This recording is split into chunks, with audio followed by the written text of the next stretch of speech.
నాణ్యతతో కట్టాలి కదా. అది కట్టకుండా ఇప్పుడు అది కూలిపోయింది. అది ఎవరికి నష్టం? అది పైసలు పెట్టిన తర్వాత ఇప్పుడు కాంగ్రెస్ హయాంలో కిరణ్ యాదవ్ గారు కాంగ్రెస్ హయాంలో పెండింగ్ లో ఉన్న అన్ని ప్రాజెక్టులు రన్నింగ్ ప్రాజెక్టుగా మార్చి కల్వకుర్తి ఎత్తిపోతలు 3 లక్షల ఎకరాలు నీరిచ్చి మొత్తం వలసపోయిన పాలమూరు ప్రజలు కూడా వెనక్కి వచ్చిన పరిస్థితి చూసినాం. మరి ఏం చేయలేదని ఎట్లా మాట్లాడతారు? ఇవాళ సీతారామ కావచ్చు, సీతారామ ప్రాజెక్ట్ కావచ్చు, ఇవన్నీ ఎట్లయినా ఒట్టిగానే లేకుండా ప్రభుత్వంలో రిపేర్ చేసి భూగర్భ జలాలు తీసుకొచ్చి మన సాగునీటి ప్రాజెక్టులను తీసుకొచ్చిన సంగతి మీరు గమనించలేదా? 10 ఏళ్ల పాటు ఎన్నడైనా కరువు వచ్చిందా? ఎండాకాలం మే నెలలో కూడా మత్తులు చుక్కినాయి చెరువులు. మరి ఇలా ఏముంది పరిస్థితి మీ పాలనలో? మరి నీళ్ళు ఎందుకు నింపట్లేదు? మీరు ఎందుకు నింపట్లేదని అడుగుతున్నాం మేము. నేడు రైతులకు అవసరం కదా. ఇలా తాగునీరుకి ఇబ్బంది అవుతుంది, సాగునీరుకి ఇబ్బంది అవుతుంది. రెండు సీజన్లు వేస్ట్ అయిపోయినాయి. కేవలం ఒక్క కాళేశ్వరం కేసీఆర్ మీద కోపంతో మీరు కక్ష తీర్చుకున్నారు, అధికారంలో వచ్చారు. ఇంకా ఆయన వెంట పడటం ఎందుకు? మీ పని మీరు చేయరాదు. కిరణ్ గారు, రమణ గారు విన్నా. ఇప్పుడు సరే ఆయన చెప్పేది ఆయన చెప్పిండు. కేసీఆర్ ప్రభుత్వం బాగా చేసింది, కాంగ్రెస్ ప్రభుత్వం ఏం చేయట్లేదు అని చెప్పిండు. కేసీఆర్ ప్రభుత్వం బాగా చేస్తే మరి ఎందుకు ఓడిపోయినట్టు, ఎందుకు కాంగ్రెస్ కి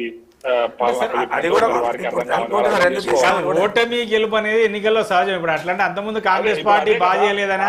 ఇప్పుడు సహజంగానే ప్రజలు ఎక్స్పెక్ట్ చేస్తారు. ఇప్పుడు ఒక ఎగ్జాంపుల్ తీసుకుందాం. మొట్టమొదటిసారి 2014లో తెలంగాణ ఆంధ్రప్రదేశ్ రాష్ట్రం విడిపోయినప్పుడు అక్కడ చంద్రబాబు నాయుడు గెలిపించారు, ఇక్కడ కేసీఆర్ గారిని గెలిపించారు. సరే, అదే గెలిపించే చంద్రబాబు నాయుడుని ఓడగొట్టి అక్కడ జగన్మోహన్ రెడ్డిని గెలిపించారు. అదే చంద్రబాబు నాయుడులో ఏం నచ్చిందో ఏం నచ్చలేదో ఆ ప్రజలు డిసైడ్ చేయాలి. మళ్ళీ అదే ఓడగొట్టినటువంటి ప్రజలు మళ్ళీ ఇప్పుడు చంద్రబాబు నాయుడును అద్భుతమైన మెజార్టీతో గెలిపించారు. 155, 140, 150 సీట్లు గెలిపించినటువంటి జగన్మోహన్ రెడ్డిని 11 సీట్లకు పరిమితం చేశారు. అంటే ఎన్నికల్లో గెలుపు ఓటములు సహజం. ప్రజలు ఎట్లా ఆలోచిస్తారు? ఒక టర్మ్కు ఒక ప్రభుత్వానికి అధికారం ఇస్తారు. ఆ టర్మ్లో ప్రజలు ఆ ప్రభుత్వం నుంచి ఆశించినవి కనుక జరగకపోతే ఇంకో పార్టీకి అవకాశం ఇస్తారు. సరే, ఇక్కడ కూడా అదే జరిగింది అనుకోండి. ఇప్పుడు అంతకుముందు పాలన ఇచ్చినప్పుడు ప్రజలు ఆశించినంత పాలన వాళ్ళకి చేత కాలేకపోయింది కాబట్టి వాళ్ళు నోడగొట్టారు. కానీ వీళ్ళు గొప్పగా చేసినాం అనేది చెప్పుకుంటే మరి మళ్ళీ ఒకసారి ఇవ్వాలి కదా. గొప్పగా చేయలేదు. ఒకటే వీళ్ళు అనుకుంటారు మేము అందరికి బాగా చేసినాం, కానీ మరి అందరు కూడా నాశనం అయిపోయారు. తెలంగాణ 10 సంవత్సరాలు తెలంగాణ పాలనలో అంతా నాశనం అయిపోయారు కాబట్టి వాళ్ళని ఇంట్లో కూర్చోబెట్టారు, కాంగ్రెస్ ప్రభుత్వానికి ఇచ్చారు. ఇప్పుడు మేము వచ్చిన ఒక సంవత్సరాల కాలంలో మేము మాక్సిమం ప్రజలకు ఏం కావాలో అది అందుబాటులోకి తీసుకురావడానికి ప్రయత్నం చేస్తున్నాం. కానీ వాళ్ళు కట్టిన కాళేశ్వరమే పెద్ద గొప్పది అన్నట్టు మళ్ళీ ఇంకా ప్రాజెక్ట్ చేయాలి అని చెప్పే విధంగా వాళ్ళు చూస్తున్నారు. నీళ్లు కావాలంటే ఖచ్చితంగా మిగతా చాలా ప్రాజెక్టులు ఉన్నాయి. ఎక్కడి నుంచి ఇవ్వండి, ఇప్పుడు శ్రీశైలం నుంచి ఇవ్వండి, నాగార్జున సాగర్ నుంచి ఇవ్వండి. అంతకుముందు ఉమ్మడి ఆంధ్రప్రదేశ్ లోనే తెలంగాణ ప్రాంతంలో కట్టినటువంటి ప్రాజెక్టులు ఉన్నాయి, మిడ్ మైనర్ ఉన్నాయి, శ్రీరామ్ సాగర్ ఉన్నాయి. మరి వాటి నుంచి అయినా నీళ్లు ఇవ్వండి, ప్రజలు రైతులకు నీళ్లు ఇవ్వండి అని అడుగుతున్నారు వాళ్ళు.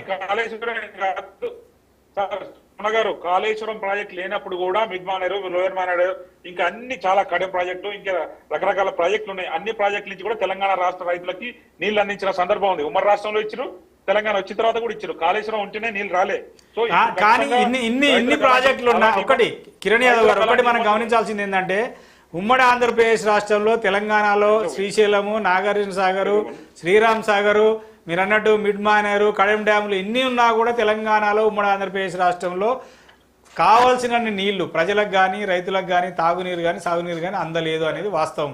అందుకే తెలంగాణ ఉద్యమం జరిగింది. తెలంగాణ ప్రత్యేక రాష్ట్రం కావాలని కోరుకొని అందరు కలిసి పోరాడి తెలంగాణ తెచ్చుకున్నారు. ఈ ప్రాజెక్టులు ఉన్నమాట వాస్తవం, కానీ ఉన్న ప్రాజెక్టుల నుంచి తెలంగాణకి నీళ్లు రాలే, ఎవరికి వాళ్ళకి పోయినాయి. అవునా కదా?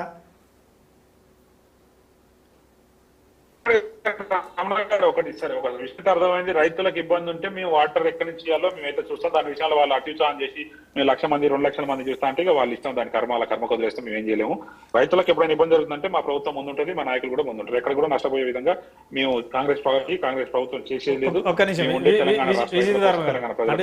కానీ వీళ్ళ ఏమంటారు, వీళ్ళ మునుగడ సాగించుకోవడం కోసం 1,00,000 మంది తీసుకొస్తా, 2,00,000 మంది తీసుకొస్తా అంటే చూద్దాం. మరి కేసీఆర్ గతంలో మాట చెప్తే ఇంతమంది వచ్చి ఇప్పుడు కూడా వస్తానని ఒక ఉదాహరణ, మేము పాలన నచ్చకనే మిమ్మల్ని ఇంట్లో కూర్చోబెట్టారు. 1,00,000 మంది కాకపోతే 4,00,000 మంది తెచ్చుకొని దమ్ముంటే ఒక ఉదాహరణ కిరణ్ యాదవ్ గారు, మీరు ప్రతిపక్షంలో ఉన్నప్పుడు నిరుద్యోగులకు ఉద్యోగాలు రావట్లేదని నిరుద్యోగుల సమర పేరు అని చెప్పి ఇదే సరూర్ నగర్ స్టేడియంలో మీరు 1,00,000 మందితో సభ పెట్టలేదా?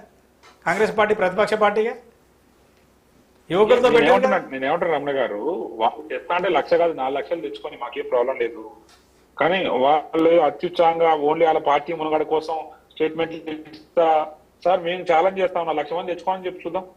1,00,000 మంది రైతులు తెచ్చి అంటే ఒక ప్రధాన ప్రతిపక్ష పార్టీ 10 ఏళ్ళు ఈ రాష్ట్రాన్ని పరిపాలించిన పార్టీ వాళ్ళ 1,00,000 మంది రైతులను తెచ్చుకునే శక్తి లేదా రామచంద్ర నాయక్? స్వతహాగా 1,00,000 మంది రైతులు తెచ్చుకునేది అంటే వాళ్ళు గెలిచేటోళ్ళు కదా. 1,00,000 మంది తీసుకొచ్చి ఆడ ఏం చేస్తారు? 1,00,000 మంది తీసుకొచ్చి ఏం చేస్తారా? ఇప్పుడు ప్రజల ప్రభుత్వం మీద మన వ్యతిరేకత ఏదైతే మీరు ప్రభుత్వంగా ఉండి సకాలంలో వాటర్ ఇవ్వకపోతే రైతుల తరఫున మేము ఒక పిలిపిస్తే 1,00,000 కాదు 2 లక్షల మంది అయినా తరలి వస్తారు, 2 లక్షల మంది అయినా తరలి వస్తారు. అది కేసీఆర్ పిలిపిస్తే చాలు, అది చరిత్ర. కేసీఆర్ గారు ఇవాళ కాదు ఏ సభకు పిలిచినా లక్షలాది మంది తరలి వచ్చేటువంటి గొప్ప నాయకుడు కేసీఆర్ గారు. మీరు అలాటప్పగా అనుకోవద్దు. అలాటప్ప రమణ గారు నేను ఏమంటున్నా అంటే రైతులకు నిజంగా ఇబ్బంది కలిగించేటంటే 2 లక్షలు కాదు 10 లక్షలు కూడా వస్తుంది. ఇబ్బంది కలిగినప్పుడు 10 లక్షల మంది అయినా వస్తుంది. కానీ మేము అలాంటి పరిస్థితులు ఏం లేవు కదా కాంగ్రెస్ ప్రభుత్వంలో కానీ తెలంగాణ ఇప్పుడు రైతులకు ఇబ్బంది కలిగించే విధంగా. ఒక విషయం చెప్తా రమణ గారు, గతంలో ఓరేస్తే ఒరే అని మీకు ముఖ్యమంత్రి చెప్పిండు, మీ దాంట్లో ఉన్న కలెక్టర్ ఆయన ఎమ్మెల్సీ ఉన్నాడు ఆయన చెప్పిండు, ఓరేస్తే జైల్లో పెడతామని చెప్పిండ్రు. కానీ ఓరేస్తే ఇలా పండుగ అని మేము అంటున్నాం, బోనస్ 500 రూపాయలు ఇచ్చినాం, ఇలా సన్నాలు పండించామని చెప్తున్నాం. ఇలా తెలంగాణ దేశంలో ఎక్కడ లేని విధంగా సన్న బియ్యం ప్రతి ఇంటికి చేరే విధంగా, ప్రతి ఇల్లు గతంలో సన్న బియ్యం తినాలంటే ఎదురు చూసే పరిస్థితులు, ఇలా ప్రతి ఇంటికి 3 పూటల సన్న బియ్యం తినడానికి దేశంలో ఎక్కలేని విధంగా ఇలా మేము అవకాశం తీసుకొచ్చినాం, ఇస్తా ఉన్నాము. మరి మీ గతంలో ఇంత పెద్ద చరిత్ర ఉన్న ముఖ్యమంత్రి ఎందుకు ఇవ్వలేకపోయిండు? ఇవ్వలేదు కదా. మేము ఇలా రైతు భరోసా ఇచ్చినాం, రైతు బంధు ఇచ్చినాం, ఇంకా మీకన్నా ఎక్కువనే ఇస్తున్నాం, ఇస్తాం కూడా అంటున్నా. ఇక మీరు రైతులకు ఇబ్బంది కలిగిస్తే నాకు తెలంగాణ మొత్తం వచ్చాడు ధర్నా చేసినా ఇంకేం చేసినా ప్రాబ్లం లేదు. కానీ మీ అవసరాల కోసం, మీ మునగడ కోసం, మీ పుట్టగతుల కోసం రైతుల్ని రెచ్చగొట్టి తెలంగాణ ప్రజలు రెచ్చగొడితే 1,00,000 మంది వచ్చే పరిస్థితి లేదు అనేది మా భావన. ఒక్క నిమిషం విజయవరం గారు, అంటే అధికార పార్టీ వాదన అట్లుంది, ప్రతిపక్ష పార్టీ వాదన ఇట్లుంది. నిజానికి సార్ ప్రజలు కానీ రైతుల నుంచి కానీ వాళ్ళు ఏమనుకుంటున్నారు? ఏదేమైనా